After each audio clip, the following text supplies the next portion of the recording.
Hare Krishna. Hare Krishna. Welcome to 26th Avenue, Matchless Gifts. And beautiful reading today from this amazing holy Tirtha. And today is Odin Shasti, which is the occasion in Jagannath Puri where they present Lord Jagannath, Baladev, and Subhadra with their winter clothes, like chadar, shawl, like that. It's also the anniversary of the day that Srila Prabhupada installed Sri Sri Radhanatha in London, of course. And it just so happened that in 1969, when he did that, it was on the 14th of December. Yeah, oh no. And but going by the Vaishnav calendar, that date would change every year. So today is Odin Shasti. And yesterday in London, they managed to reacquire, ISKCON London, reacquired Sevenbury Place, which was the holy Tirtha where Radha and Ishwar were installed by Srila Prabhupada. So such a historical and monumental accomplishment. So all glories to that accomplishment and to the reacquisition of that holy Tirtha, and sincerely praying that it stays in ISKCON's possession for the next 10,000 years. And that somehow or other, maybe, we may also be able to one day engage this facility. Okay, so reading from Srimad Bhagavatam, and Canto 4, Chapter 27, Text 25. Om Namo Bhagavate Vasudevaya. Om Namo Bhagavate Vasudevaya. Om Namo Bhagavate Vasudevaya. Text 25. One who does not give charity according to the customs or injunctions of the scriptures, and one who does not accept charity in that way, are considered to be in the mode of ignorance. Such persons follow the path of the foolish. Surely they must lament at the end. Purport. It is herein stated that one should strictly follow the scriptures if one actually wants an auspicious life. The same is explained in Bhagavad Gita, chapter 16, text 23. Ya sastra vidim utsja vatate kamakarata nasa siddhim avatnoti na sukham na param gatim. The translation is, he who discards scriptural injunctions and acts according to his own whims attains neither perfection nor happiness nor the supreme destination. One who does not strictly follow the terms of the Vedic injunctions never attains success in life or happiness, and what to speak of going back home, back to Godhead.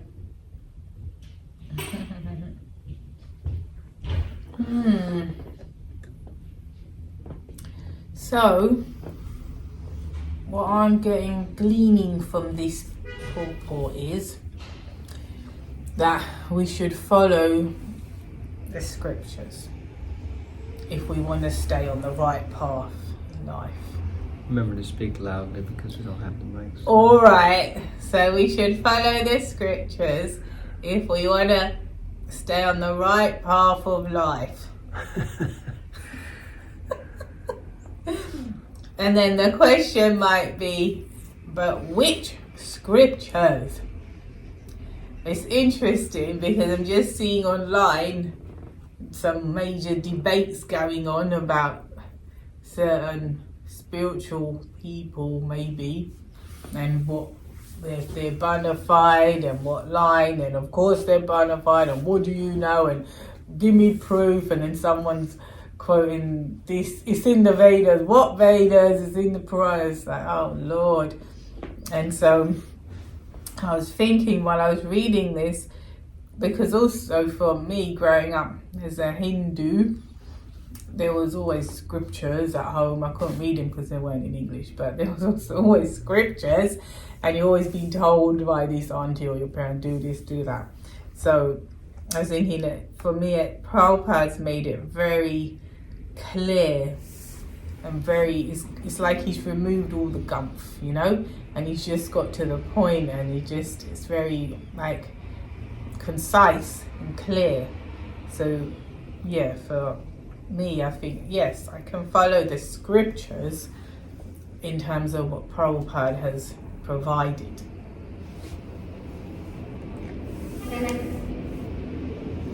Yeah, and why wouldn't we follow what Srila Prabhupada has provided, one might ask. But of course, if you're coming from a Hindu background, then there might be so many different things. But also for... Sorry, did I That's the interrupt point, you? though, yeah, sort of. I'm just saying, coming from that background. I know, I understood that. That's what I was Oh, saying. you just paraphrase. You just repeat. I mean, you can repeat what you said again if you I'd want. rather But not. I got that. But also, I thought it was interesting. I thought you might bring up the fact that which Shastra, meaning that there are also other religious organizations, and is the idea to follow their Shastra. And Bible, Quran, what's the Jewish scripture? Torah, maybe. Torah. So, but anyway, to follow all these other scriptures. The point being that God has given scripture, and scripture is meant to be followed, and yeah, otherwise you won't really get success or happiness. So Prabhupada continues in the purport. One Shastric injunction holds that a householder, a Kshatriya, or an administrative head should not refuse to accept a woman if she voluntarily requests to become a wife. Since Kalakanya, the daughter of time, was deputed by Narada Muni to offer herself to Yavan Raj, the king of the Yavanas could not refuse her. All transactions must be performed in light of the Shastric injunctions. The Shastric injunctions are confirmed by great sages like Narada Muni. As stated by Narottam Das Thakur, Sadhu Shastra Guru Vakya Chitte Kareya Aikya. One should follow the principles of saintly persons, scripture, and the spiritual master. In this way, one is sure to attain success in life. Kalakanya, the daughter of time, presented herself before the king of the Yavanas precisely in terms of Sadhu Shastra and Guru. Thus, there was no reason for not accepting her. So this is an interesting point. And the other day morning in class, Bhagavatam class at the Bhakti Center, someone was making a statement that, okay, so the 9 Yogendras are speaking to a king, so these instructions are meant for a king. So is this part of the Shastra something that we have to pay attention to or something that we don't have to pay attention to? And of course, everyone more or less was commenting that, yeah, Shastra is for everyone. This isn't just... I guess basically, more or less, that is true. Of course, there are... cultural injunctions and scriptural injunctions, because in the Bhagavad Gita even, Krishna quotes from different shastras for different purposes. And then in some places he says to Arjuna that a higher shastra supersedes a lower shastra. So in this way we have to become very clear. So now we have this statement: if you are a householder, a Kshatriya, or an administrative head, you should not refuse to accept a woman if she voluntarily requests to become your wife. So now, how are we meant to see that? There may be so many circumstances, maybe there aren't that many circumstances, but it may be the circumstance that someone says, I wouldn't mind becoming your wife, even though you're already married. Of course, there you go. That's illegal. So it does beg the conversation of, are these scriptures actually, is everything in it meant for us to be applied for, by us? And according to time, place, and circumstance, that may be true. Again, many places in Shastra it is mentioned that it's called polygamy. We have more than one wife. The polygamy is a completely bona fide thing, and Srila Prabhupada even says in his purports that it's something that should happen, because I think he often says that there's usually more women than there are men. So in that sense, that's, but it's just not legal. It's not something that is allowed. It's not something that can go on. That's why we won't do it. If it was legal, would we do it? Well, why wouldn't we? If it was legal in Shastric, why wouldn't we do it? Because you might get beaten up by your first wife. Yeah, but if your first wife doesn't understand Shastra and the law, then the first wife might need That's why there's less men, because the women have to sort them out.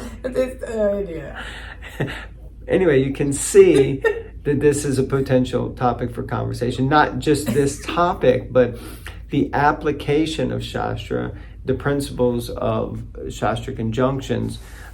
Here, of course, the whole point is that there are three checks, and one is Shastra, the other is Guru, and the other is Sadhu. So it means the association of devotees, the spiritual master, and the Shastra, they should all line up.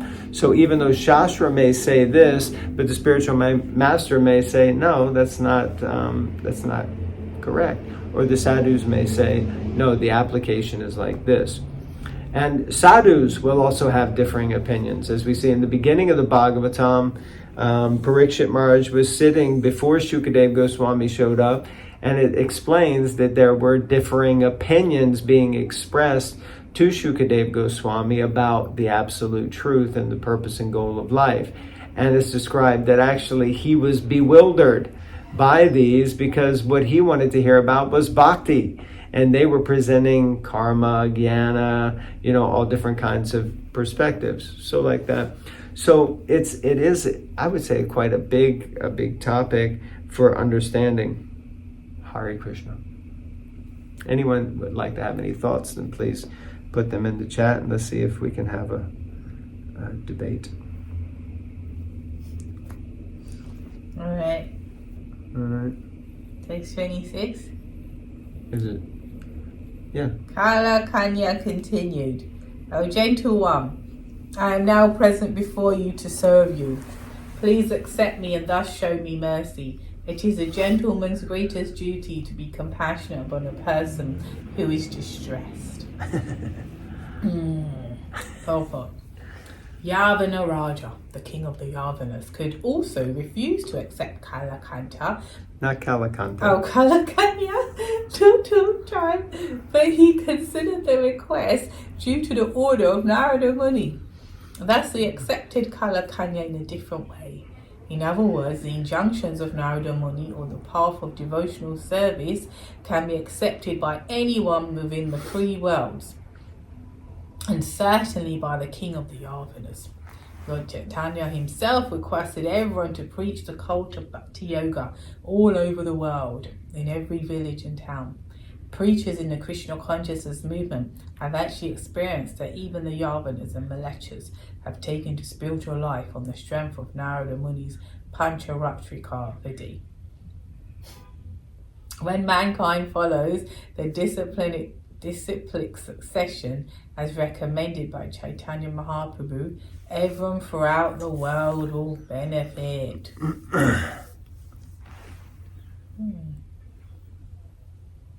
This Kalakanya is a bit much, isn't it?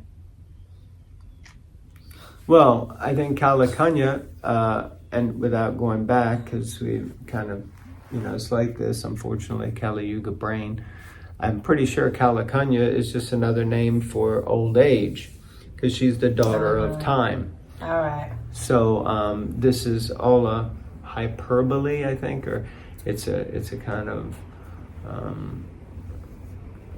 situation, a parable of things that represent different things. So here we're talking about no one wanting to accept her.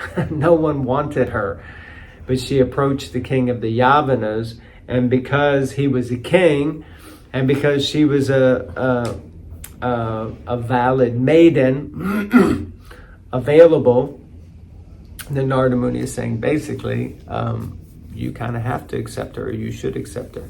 Of course, it's interesting how the previous paragraph said that, you know, you have to follow scripture, but here it says that he could also refuse to accept her. But he considered the request according to the order, like that. Because there is another pastime, I think in the 9th canto, right, where a young lady offers her hand, or somehow someone presented themselves and they were refused by the king, and then of course that doesn't happen very often. Usually they're happy to accept another maiden into the fold. But any thoughts? Yeah, I was just seeing this point that Prabhupada made. Preachers in the Krishna consciousness movement have actually experienced that even the Yavanas and Malechas have taken to spiritual life.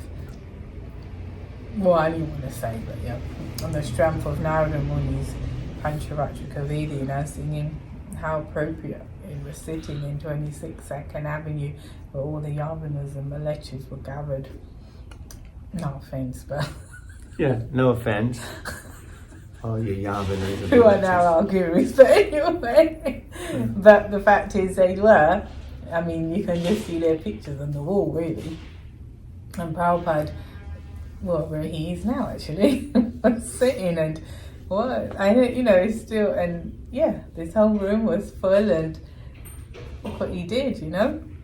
What he did. He turned them all into Paramahamsas, basically. Not all of them, but many of them. Still came into contact with a pure devotee. Yeah. Somewhere along the way, they will fructify. Yeah, definitely make great spiritual advancement. Yeah. So I was just thinking that, I just thought of that, yeah, appropriate, because this is where it started, and there's all the crazies and lazies gathered, you know. Krishna, No offense. Krishna. No offense, of course. All you scumbags. I didn't No say offense. that. Well, that's the only thing you didn't say, but yeah. No, I would never say that. Anyway, thank you to Prabhupada for doing that. Jai Srila Prabhupada ki Jai. Grantara Srimad Bhagavatam ki Jai. We'd love to have discussion. Please put something in the chat. Hare Krishna. Hare Krishna.